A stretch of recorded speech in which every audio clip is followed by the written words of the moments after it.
Welcome to the ultimate YouTube monetization guide for 2026. Are you ready to turn your passion into profit?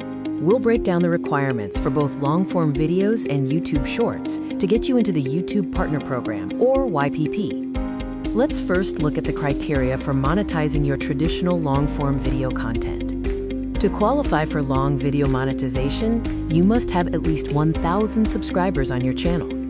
In addition to subscribers, you need 4,000 valid public watch hours within the last 12 months. Now, let's switch gears to the exciting world of Shorts monetization. The subscriber requirement remains the same, 1,000 subscribers. However, for Shorts, you must accumulate 10 million valid public Shorts views within a short 90-day period. Once you hit these numbers, your channel enters the YouTube Partner Program approval process.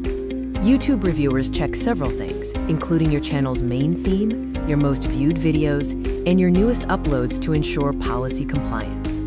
Always focus on creating original, high-quality content that adheres to all YouTube policies to ensure a smooth approval.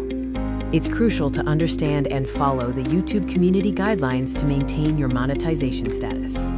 This includes complying with policies on child safety, self-harm prevention, and other critical safety rules designed to protect the community. Strictly avoid content such as hate speech, violent or graphic content, and misleading metadata, as these are prohibited. Maintaining compliance is an ongoing effort. Violating guidelines can lead to demonetization or even channel termination. You now have the knowledge to start your monetization journey in 2026. Good luck, and start creating.